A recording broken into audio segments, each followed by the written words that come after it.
नमस्कार। बुलेटिन की शुरुआत करेंगे इस वक्त की बड़ी खबर के साथ। कपड़ा मंत्री स्मृति ईरानी ने कपड़ा मंत्रालय का काम संभाल लिया है और इस मौके पर पत्रकारों के सवाल पर ये पूछे जाने पर कि क्या आपका कद कम कर दिया गया है, उनका जवाब था कि प्रधानमंत्री के भरोसे पर वो खरी उतरी हैं और जो जिम्मेदारी उन्हें मिली थी उसे पूरी तरह से निभाने का उन्होंने काम किया है।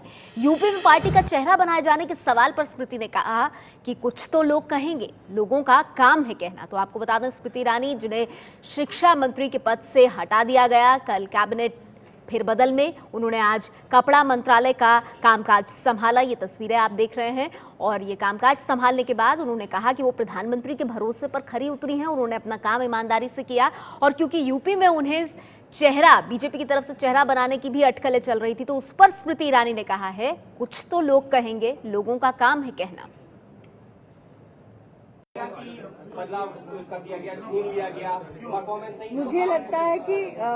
मुझे लगता है कि एक साल में देश के सभी स्कूलों में टॉयलेट बनाना सभी राज्यों के साथ अपने आप में इस बात का प्रतीक है कि जब जब माननीय प्रधानमंत्री जी ने हमें दिशा दी, हमने उन कर्तव्यों का पालन किया। मुझे ये भी लगता है कि कहीं न कहीं नेशनल एजुकेशन पॉलिसी पर व्यापक रूप से हर राज्य से, हर गांव से डेलिब्रेशन करके उनके बिंदुओं को सम्मिलित करने का प्रयास भारत के इतिहास में पहली बार हुआ, जो जनता के समक्ष है। मुझे ये भी ज्ञात है कि प्रधानमंत्री जी का सपना है कि टेक्सटाइल इंडस्ट्री को एक बूस्ट मिले, जो उनके मार्गदर्शन और उनके नेतृत्व में जो नया टेक्सटाइल इंडस्ट्री के लिए पैकेज घोषित हुआ है उसमें उसका संकेत है। मैं आभारी हूं कि जिस रोड मैप को उन्होंने राष्ट्र के सामने प्रस्तुत किया, उस रोड मैप को इम्प्लीमेंट करने की जिम्मेदारी मुझे दी गई। राहुल गांधी को कड़ी चुनौती दी थी और ये कहा जा रहा है कि यहाँ पर शिफ्ट करने का वजह थोड़ा बर्डन काम का कम करना है ताकि यूपी की राजनीति में आपका फोकस किया जा सके अगले चुनाव। मैं इतना ही कहूंगी कि आज मुझसे तथाकथित इतने सवालों पर जवाब मांगे जा रहे हैं, तो मुझे सिर्फ इतना ही कहना है, कुछ तो लोग कहेंगे, लोगों का काम है कहना। Today I take charge of a ministry which is the second largest employer in our country after agriculture, predominantly engaging with a lot of women across segments. I am grateful that I've been given an opportunity to serve in this sector. I recognize that this sector is one of the sectors which has been undertaken under the Make in India campaign of the Honorable Prime Minister. I am hopeful that the emphasis with regards to better engagement with industry in order to facilitate growth in exports will be the cornerstone of our efforts here.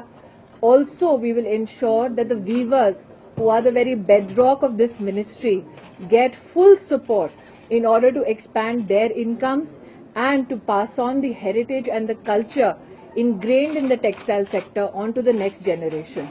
I am also aware that there are a lot of challenges with regards to skilling. I will ensure that through our efforts, we provide adequate support to ensure not only skilling for those who are already in the sector, but also engage more and more youngsters in the sector.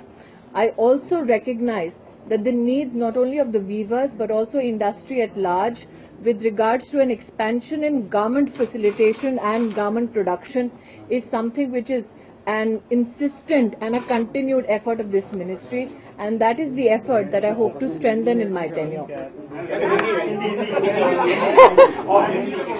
मैं आभार व्यक्त करती हूँ कि माननीय प्रधानमंत्री जी ने मुझे एक ऐसे मंत्रालय में काम करने का मौका दिया है जो एग्रीकल्चर के बाद हमारे देश में सबसे बड़ा एम्प्लॉयर है।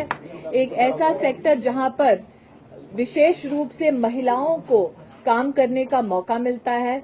मैं जानती हूं कि मंत्रालय की ओर से प्रधानमंत्री जी के नेतृत्व में बहुत कोशिशें हो रही हैं ताकि इंडस्ट्री के साथ हमारी एंगेजमेंट को हम और सशक्त करके राष्ट्र में एक्सपोर्ट्स को बढ़ा सकें। साथ ही मुझे इस बात का ज्ञान है कि हमारे जो वीवर्स हैं, जो बुनकर हैं, वो हमारी इस सेक्टर की नींव हैं। बुनकरों को हमारी सरकार की ओर से जितनी सहायता संभवतः हम दे पाएंगे वो देंगे। निश्चित रूप से ये भी सत्य है कि स्किल को बढ़ाने की इस सेक्टर में हमारे पास बहुत सारी अपॉर्चुनिटीज हैं। मेरी ये कोशिश रहेगी कि न सिर्फ वो लोग जो वर्तमान में सेक्टर से जुड़े हैं उनके स्किल में हम लोग इजाफा करें, लेकिन साथ ही नौजवानों को भी इस सेगमेंट, इस सेक्टर से जोड़ने का हम प्रयास करें। मैं आभार व्यक्त करती हूं कि इतने बड़े और इतने व्यापक रूरल इकोनॉमी से जुड़े हुए मंत्रालय में मुझे सेवा देने का मौका मिल रहा है। One question at a time.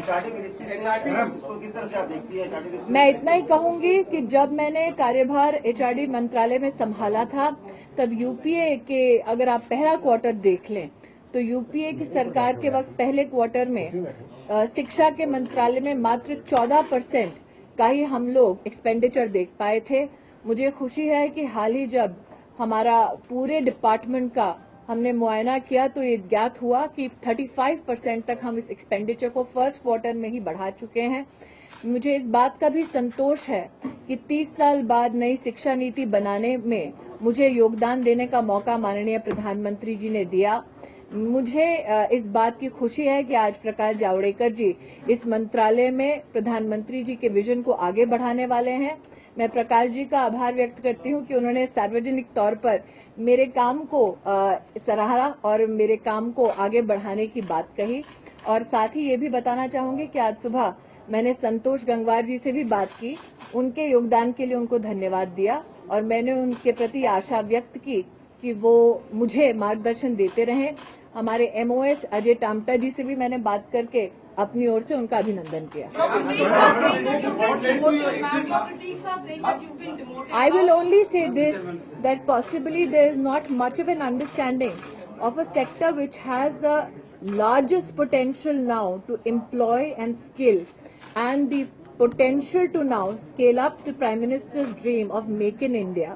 I am happy that I have been given a charge in a ministry that not only facilitates more and more women who can be employed, but if you look at the ministry as such today, you will find that predominantly even the officers who are serving here mostly are women.